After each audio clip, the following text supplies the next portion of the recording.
মা বোনেরা, আমার ভাইয়েরা, নবীজি নারীর যে অধিকার দিয়েছেন, এই পৃথিবীতে এত বড় অধিকার আর কেউ দেয় নাই। জোরে বলেন সুবহানাল্লাহ।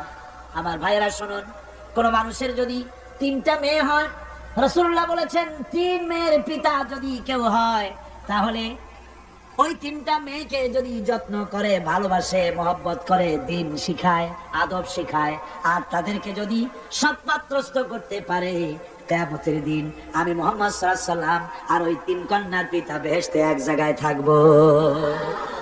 ছেলের ব্যাপারে কিন্তু কথা বলা হয় নাই, এই কথা বলা হয়েছে কাদের ব্যাপারে?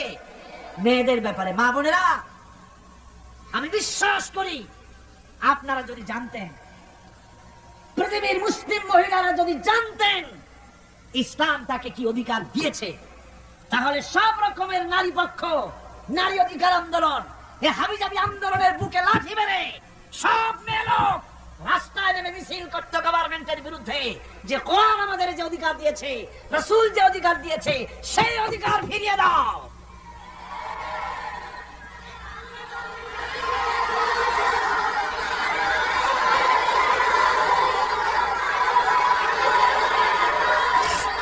আমার বন্ধুগণ, রাসূলুল্লাহ বলেছেন, ভালো করে শুনেন, রাসূলুল্লাহ বলেছেন মেয়েদেরকে গালি দিও না।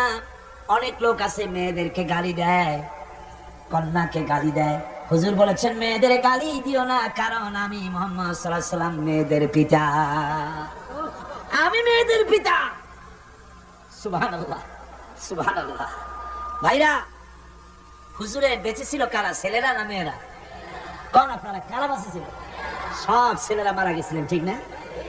একটা হাদিস আপনি আমাকে দেখাতে পারবেন না, এমন একটা হাদিস নাই ছেলেরা মরে যাওয়ার পর হুজুর দুঃখ করে একদিন মুনাজাত করেছেন, আল্লাহ সব ছেলেগুলো নিয়ে গেল, আমার একটা ছেলে দাও। একটা হাদিস নাই, একদিনের জন্য রাসূলুল্লাহ দোয়া করেন না। মেয়েটি সন্তুষ্ট ছিল। মেয়ের কথা হুজুর বলেছেন, মেয়ের কথা বলেছেন, যখন তোমরা বাইরে যাবা, বিদেশে যাবা, বাজারে যাবা, কিছু না কিছু উপহার নিয়ে আসবা বাড়ি, আর উপহার এনে আগে দেবা মেয়েকে। সুবহানাল্লাহ কোন? আগে কারে? মেয়েকে। সেই মেয়েরা আজ সমাজে সবচাইতে বেশি অবহেলিত, ঠিক কিনা কর? মেয়েটা একটু বড় হলেই আর একটা ছেলে যখন জন্মগ্রহণ করে, তখন এই ছেলেটারে কোলে নিতে নিতে ওর কাম সারা হয়ে যায়। তারপর বাড়িতে ভালো রান্না বান্না হলে ছেলের কিসমতে মুরগির কলজা, মুরগির ভালো ভালো অংশ, মাছের মাথা, সব ছেলে, মেয়ের কিসমতে হয় না। কথা ঠিক কিনা? ঠিক কিনা? এরপরে যদি রোগ হয়, মেয়ের অসুখ হয়েছে, ধৈর্য ধরতে তাকে নসিহত করা হয়, আর ছেলের অসুখ হওয়ার সাথে সাথে ডাক্তার 15টা বাড়িতে চলে আসে, ঠিক কিনা? এই বৈষম্য ইসলাম করেনি, আপনারা করেছেন, সমাজ করেছে। এই বৈষম্য ইসলাম করেনি।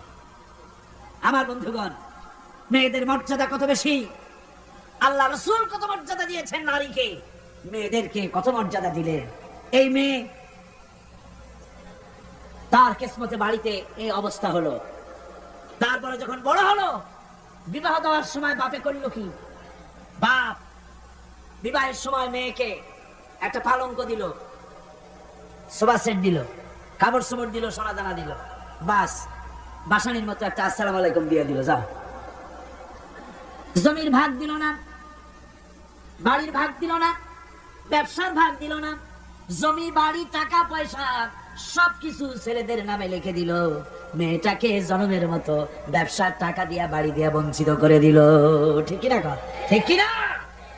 এরপরে হাজী শাহ মক্কা শরীফ গেছে, মায়ের ঠগাইছে, জন্মের ঠগাত। মক্কা শরীফ থেকে হজ করে আসা 15 হাত লম্বা জামা টাকায় দিয়ে আসছে।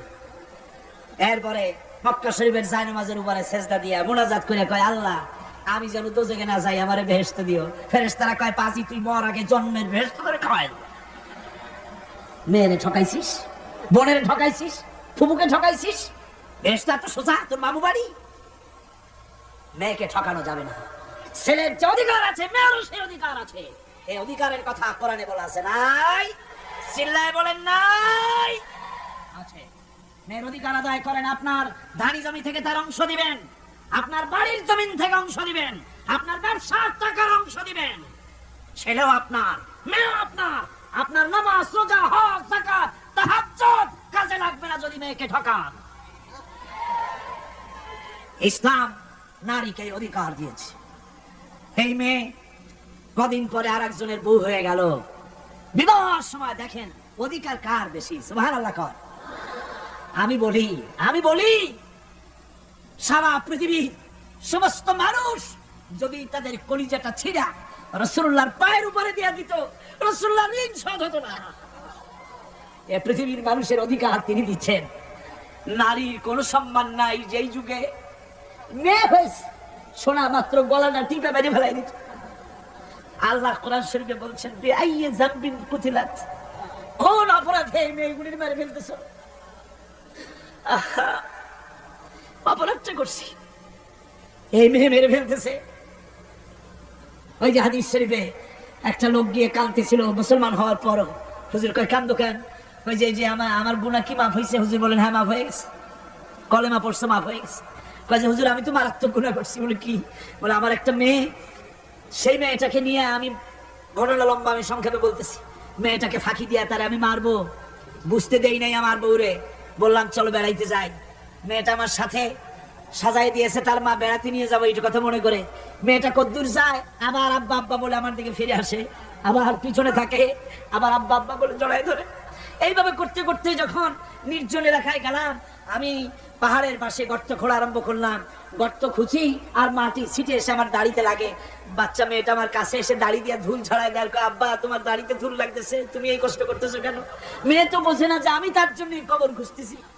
কবরটা খোঁড়া হয়ে যাওয়ার পর মেয়েটারে বান্ধা শুরু করলাম। মেয়ে এখন কাঁদতেছে, বাবা আমার বান্ধো কেন?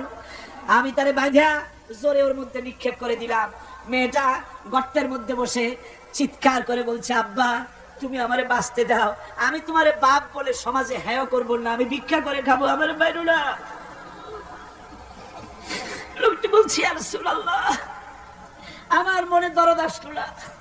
আমি একটা পাথর উঁচু করে আমার মেয়ের বুক লক্ষ্য করে জোরে মেরে দিলাম। বুকটা ফেটে রক্ত ফিনকি দিয়ে উঠলো, আর মেয়ের বুক থেকে আওয়াজ বেরোলো, আব্বা। আমার কানে যেন এখনো সেই আওয়াজ বাজে। হাদিস শরীফে এসেছে হুজুরের চোখের পানি দাড়ি ভিজে ভিজে জামার উপরে পড়তেছিল। হুজুর বললেন, আহারে মানুষও পারে এইরকম কাম করতে।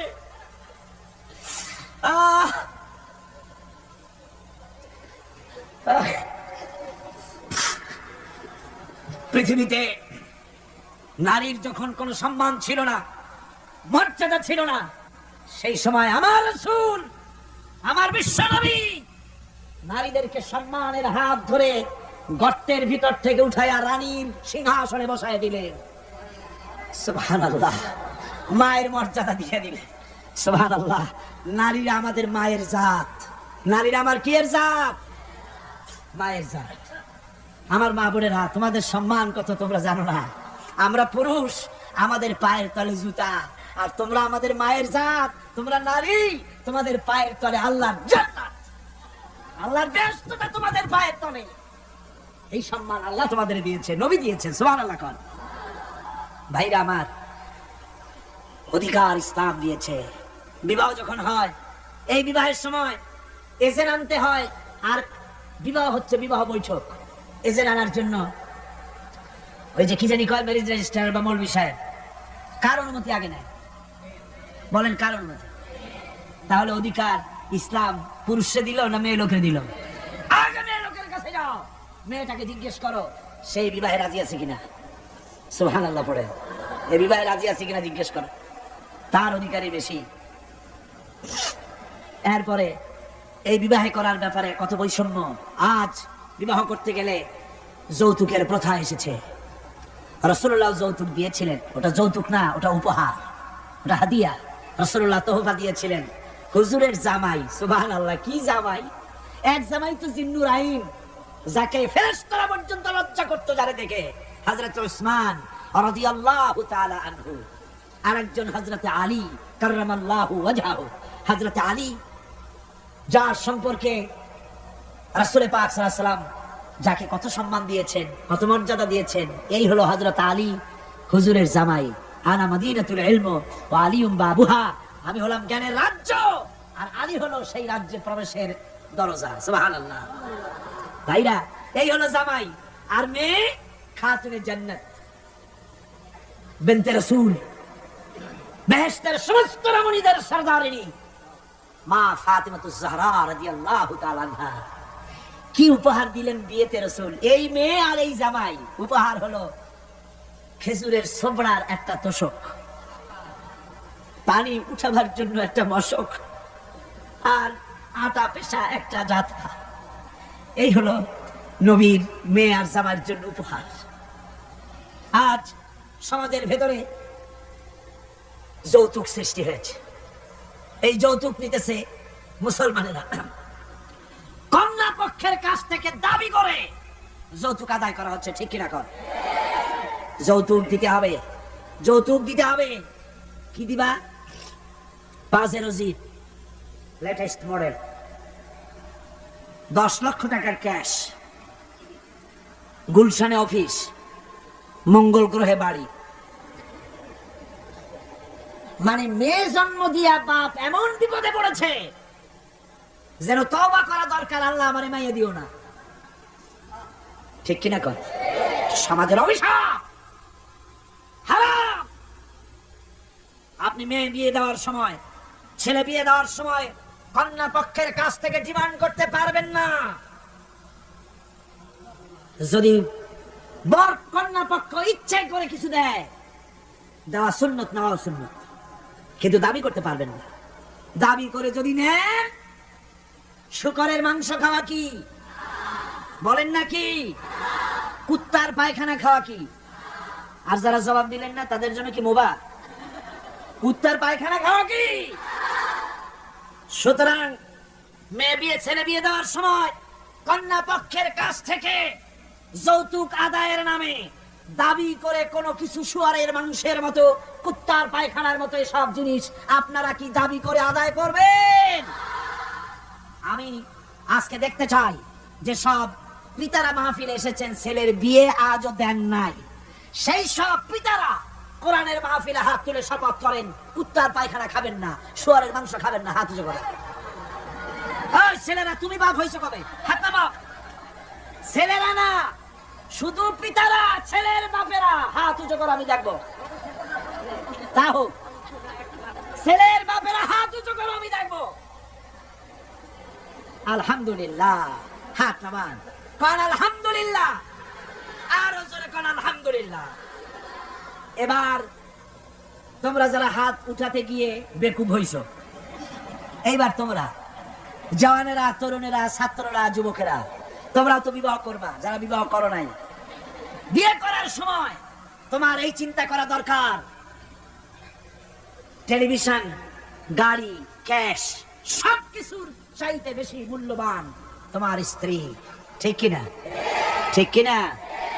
সেই স্ত্রী হবে তোমার কাছে বেশি মূল্যবান। দাবি করে কিছু নিতে পারবা না। যদি শ্বশুর একটা ঘড়ি দেয়, চুমা খাইয়া হাতে লাগাই নিয়ে আসবা। যদি একজোড়া জুতা দেয়, 14 গোষ্ঠীর কপাল মনে করে নিয়ে আসবা। শেরওয়ানি দিল, আলহামদুলিল্লাহ বলে গায়ে দিয়ে নিয়ে আসবা। তোমার তো তৃপ্তি হওয়া উচিত। আমার শ্বশুর, আমার শাশুড়ি, তার 18 বছর, 20 বছর, 22 বছরের কলিজা নিংড়ানো স্নেহকে উজাড় করে দিয়ে তার কলিজার টুকরা মেয়েটাকেই তো দিয়ে দিয়েছে আমাকে। এর থেকে টেলিভিশন বেশি, রেডিও বেশি, গাড়ি বেশি, বাড়ি বেশি? বিবাহ করবা মহব্বত করে, নিজের টাকা দিয়া, বাপের টাকা দিয়া, সোনা দিয়া, দানা দিয়া, কসমেটিক্স দিয়ে, সুন্দর সুন্দর শাড়ি দিয়ে সাজাইয়া, রানীর মর্যাদা দিয়ে বাড়িতে এনে সম্মানের সাথে রাখবে। জীবনে খোটা দিবা না। বলি বড় দুঃখে, এই জন্য বলি, আমার দেশে একটা যৌতুকের ঘড়ির জন্য, একটা যৌতুকের রেডিওর জন্য, 100 টাকার জন্য আমার দেশে স্বামীরা স্ত্রীকে গলা টিপে হত্যা করেছে। এরা মানুষ না জানোয়ার। সুতরাং যুবকেরা, বীর চট্টলার, বীর মুজাহিদ, তরুণ যুবক, তোমরা যারা বিয়ে করনি, ওয়াদা করো যৌতুক ছাড়াই বিবাহ করবে। কারা হাত উঁচু করে দেখাও। বুড়ারা হাত তুললে তো মনে হয় যে না আবার বিয়ে করতে চায়। বুড়ারা না, জওয়ানেরা, জওয়ান, বসো বসো বসো বসো। আলহামদুলিল্লাহ, জোরে কোন আলহামদুলিল্লাহ, আরো জোরে কোন আলহামদুলিল্লাহ। আমি তো দাঁড়াইতে বলি নাই, আমি তো দাঁড়াতে বলি নাই, ভাইরা দাঁড়ালেন কেন? বলছি দোয়া কবুলের রাত, দোয়া করিয়া যান। বসেন, কেউ দাঁড়িয়ে থাকেন না, সবাই বসেন। আর জোরে সোরে একটুখানি দরুদ শরীফ পড়েন। সালাতুনিয়া রাসূলুল্লাহ আলাইকুম, সালামুনিয়া হাবিবাল্লাহ আলাইকুম। মোহব্বত দিয়ে কোন সালাতুনিয়া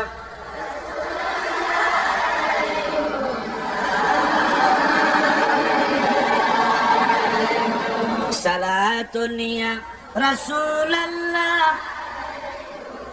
সালামুনিয়া হাবিবাল্লাহ আলাইকুম। ভাইরা আমার, আমি খুব খুশি হয়েছি, আল্লাহ খুশি হয়েছে। কোন আলহামদুলিল্লাহ। আজকের মাহফিল সার্থক। আপনারা বিশ্বাস করেন আগামী জাতীয় নির্বাচনে যে পার্লামেন্ট তৈরি হবে, সেই পার্লামেন্ট যদি কোরআনের পার্লামেন্ট হয়, তাহলে যৌতুক বিরোধী বিল পাস করে যৌতুক প্রথার উপরে ঝাঁটা মেরে বঙ্গোপসাগরে আমরা নিক্ষেপ করবো ইনশাআল্লাহ।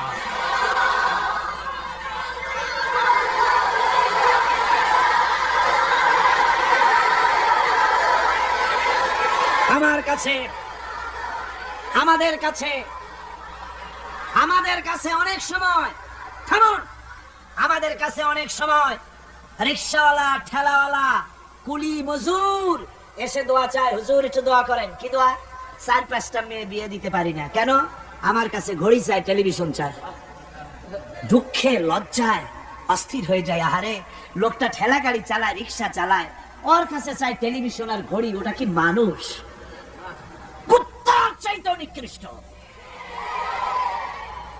এই যৌতুক প্রথা যদি বন্ধ হয়ে যায়, জেনা কমে যাবে, বিবাহ সহজ হয়ে যাবে। ঠিক কিনা গান? বিবাহ সহজ হয়ে যাবে। ভাইরা আমার, এরপরে বিবাহ হয়ে গেল, স্বামী স্ত্রীর ভিতরে মহব্বত হতে হবে।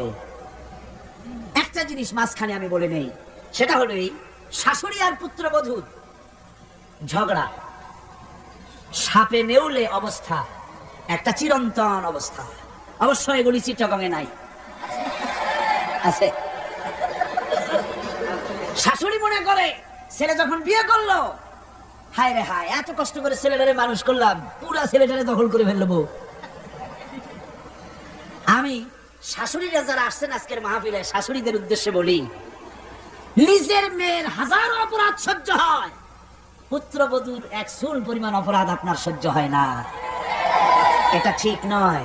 আপনি পুত্রবধূকে নিজের মেয়ের মতো দেখুন, আর পুত্রবধূরা তারাও নিজের শাশুড়িকে মায়ের মতো দেখুন।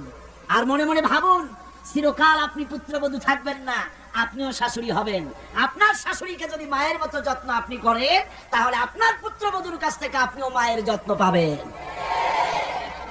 আর এই ঝগড়া যদি থাকে, সংসার কিছুতেই ভালো থাকতে পারে না। গেল শাশুড়ি পুত্রবধূ। এবার স্বামী স্ত্রী। স্বামী স্ত্রীর ভিতরে মহব্বত আল্লাহর এক নিয়ামত। কোন আলহামদুলিল্লাহ। হযরত আয়েশা সিদ্দিকা রাদিয়াল্লাহু তাআলা আনহা বলেছেন, রাসূলুল্লাহর ঘরের ভিতরে কোনো দৌলত ছিল না, কিন্তু ঘরটা মহব্বত দিয়ে ভরা ছিল। আমি গ্লাসে পানি পান করে গ্লাসটা যখন রেখে দিতাম, যেখানে আমি ঠোঁট লাগায়া পান করতাম, আমার নবী গ্লাসের সেই জায়গায় পা মুখ লাগায়া পানি পান করতেন। আমার দেশে বহুত স্বামী আছে, স্ত্রী বিয়ে করছে তো মনে করে যে আমি তো নওয়াবজাদা নসরুল্লাহ খান, আর বউ সারাদিন তুমি কাজ করবে। কেন সারাদিন বউ কাজ করবে? আপনি একটু কাপড়টা ধুইতে পারেন না? আপনি একটু তার থালা বালিটা ধোয়ার ব্যাপারে একটু সাহায্য করতে পারেন না? আপনি একটু তরকারি কোটার ব্যাপারে যেটা আপনি পারেন একটু সাহায্য করতে পারেন না? ঘরটা একটু আপনি গুছাইতে পারেন না? আপনি কোন বড় লাটের বড় লাট? এবার শুনুন রাসূলুল্লাহর আচরণ। হযরত আয়েশা বলেছেন, আল্লাহর নবী দিনের কাজ করে যখন ঘরে ক্লান্ত শ্রান্ত হয়ে ফিরেছেন, এসে দেখেছেন আমার রান্না তখনও শেষ হয় নাই। নবীজি ক্ষুধার্ত ছিলেন, ক্লান্ত ছিলেন, আমার রান্না তখনও হয় নাই দেখে নবীজির চক্ষু লাল হয় নাই, ভুরু কুঞ্চিত করেন নাই, বিরক্তির ভাব দেখান নাই, ভর্ৎসনা করেন নাই, বরং আমার পাশে বসে তরকারি কুটি অথবা রুটি সেকে আমাকে সাহায্য করেছেন। এই ছিল আমার রাসূল। নারীদের প্রতি সহনশীল হও, নারীদেরকে সম্মান করো। চট্টগ্রামের তরুণ যুবকদের বলি, কলেজ বিশ্ববিদ্যালয় হাই স্কুল মেয়েদের যখন ছুটি হয়, নির্লজ্জের মতো কলেজের গেটে মহিলা স্কুলের সামনে দাঁড়ায় থাকো কেন? ঠিক কিনা কর? তোমাদের জ্বালায় মেয়েরা নিরাপদে হাঁটতে পারে না। তুমি মেয়ের রক্ষে যখন দেখো পরের একটা মেয়ে, তুমি ভাবতে পারো না এটা আমার মা, এটা আমার বোন? এইরকম চোখে দেখো। নারীকে সম্মান করো। মহিলা স্কুল মহিলা কলেজের সামনে ভিড় করো না, তাদের সহজে যাতায়াত করতে দাও। এটাই ইসলাম বলে। বউকে সাহায্য করো, স্ত্রীকে সম্মান করো, মর্যাদা দাও, সমান অধিকার। তবে এক জায়গায় স্বামীর অধিকার একটু বেশি। সেটা কোথায়? তিরমিজি শরীফের হাদিসে এসেছে,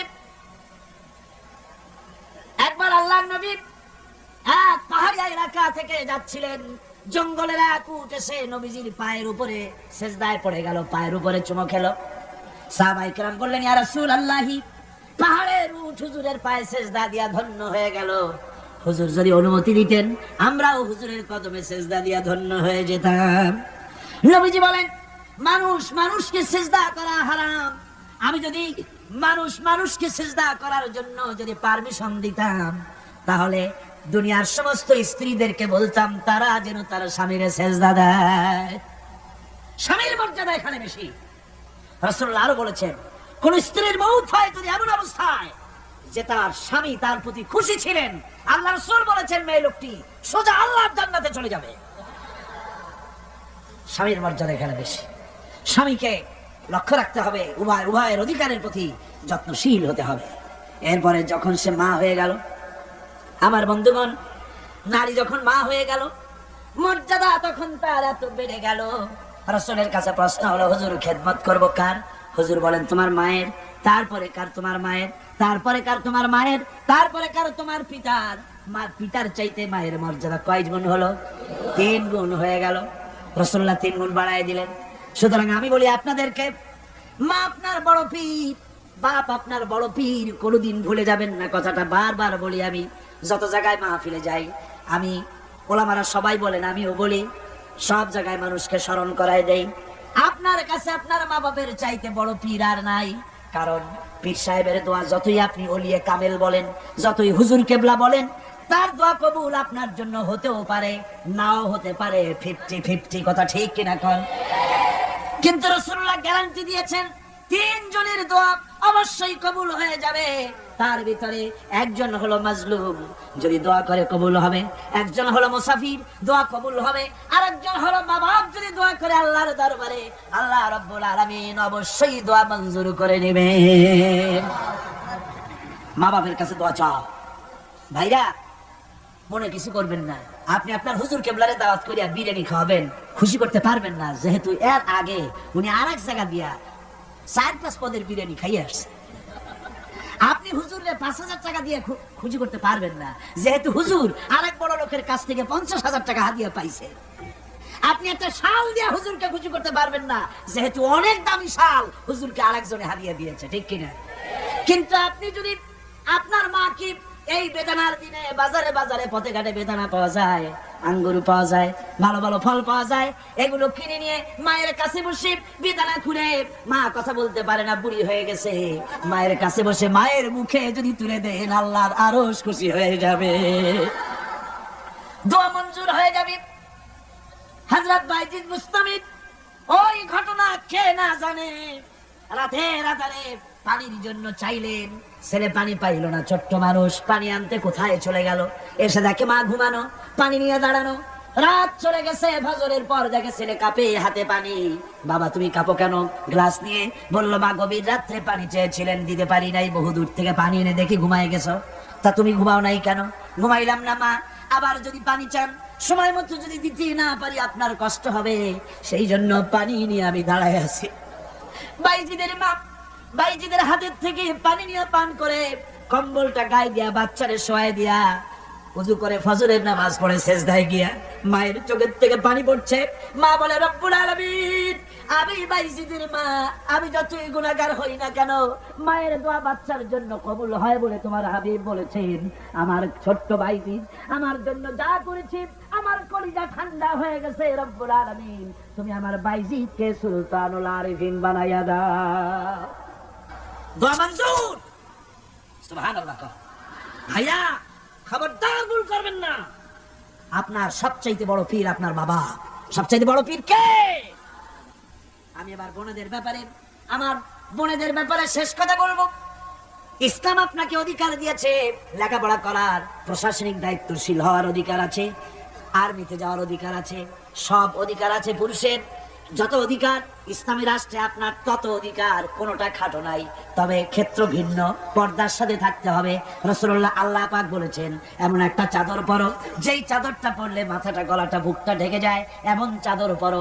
ব্যাংকে চাকরি করা যাবে, অফিসে চাকরি করা যাবে, কলেজে বিশ্ববিদ্যালয়ে চাকরি করা যাবে, ব্যবসা করা যাবে, সব করা যাবে, তবে পর্দার ভিতরে থেকে। বেপর্দা হলে পরে জাহান্নামে যাওয়া লাগবে। জোরে কর নাউজুবিল্লাহ। পর্দার সাথে আপনাদের থাকতে হবে। আমার মা বোনেরা চাদর পরেন, বোরখা পরেন, বোরখার চাদর ছেড়ে দিন না। দেখবেন একটা জিনিস লক্ষ্য করেন, বোরখা নাই, মাথার চুল টুল ছেড়ে দিয়ে লিপস্টিক লাগায়া মেকআপ করে তারপরে যদি কোনো দোকানে যান মার্কেটিং করতে, সেলসম্যান দেখেই কবে আপা আসেন আসেন, ভাবি সাহেব আসেন। আর যদি একটা বোরখা পরে যান বলবে খালাম্মা বসেন।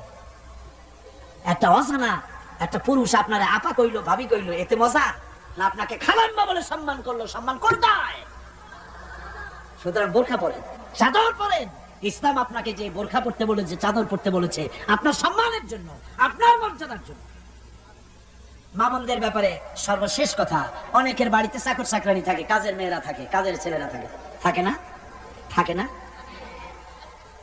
অনেক বাড়িতে কাজের মেয়ে লোক, কাজের লোক থাকে, কিন্তু গৃহ করতে এই কাজের লোকগুলির উপরে, চাকর চাকরানির উপরে এত জুলুম করে যে জুলুম মধ্যযুগেও ছিল না। ঠিক কি না?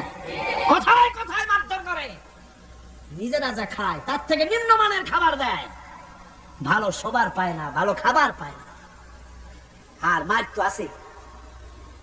আমার মা বোনেরা, তিরমিজি শরীফের হাদিস শুনুন। আল্লাহর নবী বলেছেন, শ্রমিকের উপরে, কাজের লোকদের উপরে যে অত্যাচার করবে, অধিকার আদায় করবে না, কিয়ামতের দিন সে আল্লাহর জান্নাতে যেতে পারবে না। আপনি তো দুই নামাজ রোজা করেন, আল্লাহর দরবারে জান্নাতে যাওয়া যাবে না, যেহেতু আপনি জুলুম করেছেন কাজের লোকদের প্রতি, শ্রমিকদের প্রতি। শ্রমিকের প্রতি জুলুম করা যাবে না। মা বোনদের কথা শেষ। বন্ধুগণ, এখনই মোনাজাত হবে। মোনাজাতের আগে আসুন আমরা তওবা পড়ি। সবাই পড়েন আউযু বিল্লাহি মিনাশ শাইতানির রাজিম। সব ভাই নামাজের কায়দায় বসেন, নামাজের কায়দায় বসুন, আর কিবলামুখী তো হয়েই আছে। আউযু বিল্লাহি মিনাশ শাইতানির রাজিম। বিসমিল্লাহির রহমানির রহিম। আস্তাগফিরুল্লাহ, আস্তাগফিরুল্লাহ, আস্তাগফিরুল্লাহ রাব্বি মিন কুল্লি যামবি ওয়া আতুবু ইলাইহি লা হাওলা ওয়ালা কুওয়াতা ইল্লা বিল্লাহিল আলিয়্যিল আযীম। আয় আল্লাহ তাআলা, আমি আর জীবনে কখনো শরীয়তের ওজর ছাড়া ফরজ নামাজ, ফরজ রোজা ছেড়ে দেব না। সবাই বলেন ইয়া আল্লাহ। এই মুহূর্ত থেকে মদ, জুয়া, মিথ্যা